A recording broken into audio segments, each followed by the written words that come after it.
my name is Lazerlight959 and I'm here just to give a brief review of Modern Warfare 3 and most importantly the survival mode, which is pretty much what everyone's looking forward to in Modern Warfare 3. So yeah, I'm just gonna talk over my gameplay right now. I'm playing on map Mission, and that is a regular difficulty map.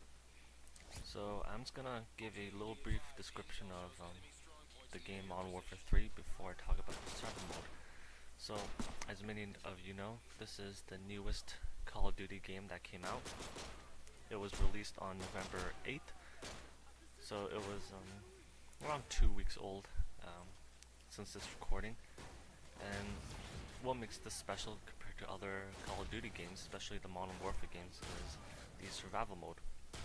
In Modern Warfare 2, there was the Spec Ops mode, but there wasn't the survival mode.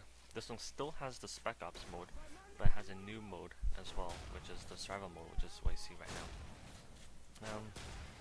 In most ways, people can compare this to the zombie mode from World at War, and the only thing that's different is, again, this is modern and this does have people who shoot at you. So there are 16 maps in total, and 4 maps in each category, which have different difficulty levels, from beginners to regular to hard and very hard. Same engine as the original Modern Warfare games, tweaked and improved, and it looks a lot cleaner, looks a lot better, and overall it does not look that bad. Although some of you might compare it to Battlefield 3, it's totally different. Different feel and different look at it. It doesn't have much very cleaner, crisp look. I'm not going to touch too much on the graphics compared to Battlefield 3, but it does look great for this kind of game. It does not have to have photorealistic graphics like Battlefield 3, but for this kind of visual for this game, it does look excellent. So I'm just going to talk really briefly about the survival mode and what it is. So I'm going to compare it to the zombie mode for World at War, and it's how there's unlimited amounts of enemies that come at you, or I should say unlimited waves. And just like Nazi zombies, they do get much harder. So there are different weapons and different enemy types. As you see in the video, you see people who are using at first the model 1887, they switch up to the MP5, and then they switch to the AK-47, etc, etc, etc. The enemies are also a lot difficult as time progresses and if you get to higher waves. So depending on the wave, there are different enemy types. Like as you see here, there are people who self-destruct themselves, and dogs who can also have C4 strapped to them as well, as you will see here. And also depending on the map as well, because as I mentioned before, there are different difficulty maps. Depending on what kind of map, there are different kinds of enemies. So in this kind of map, the special enemy type are the chemical agents. So the people who have gas on them and they can make you have concussions and stuff, which the more beginner maps, they don't have that kind of enemy. And so unlike the zombies, as you get to higher waves, they don't just throw more enemies at you.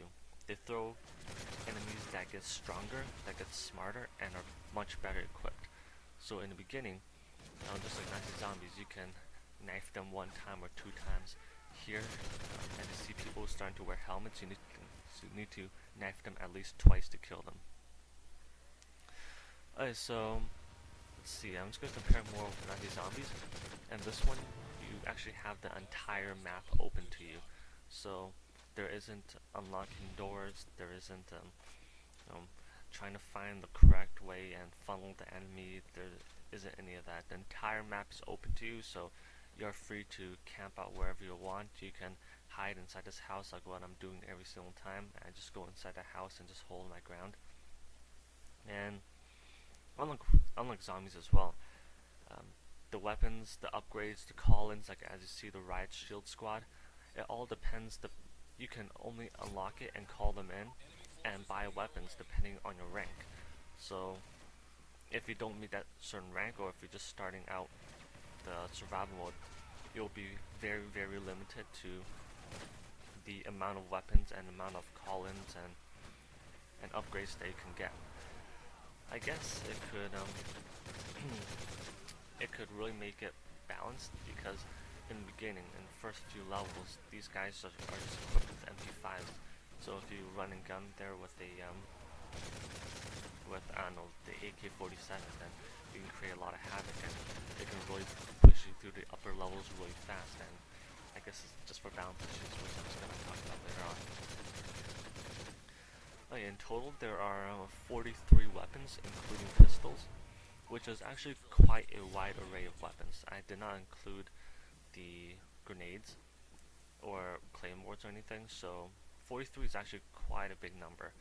There's also 8 kind of upgrades that you can make on your weapons, including grenade launchers, shotgun attachments, a grip, and so on.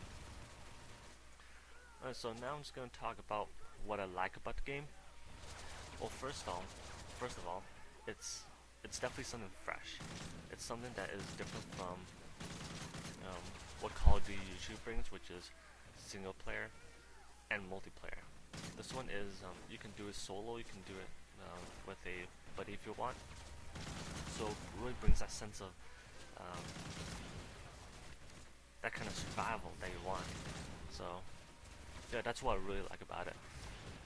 And also, many people also compare this to Nazi Zombies, which I totally agree. It's also like I guess a call back to Treyarch, saying that we can pull off the survival mode game as well.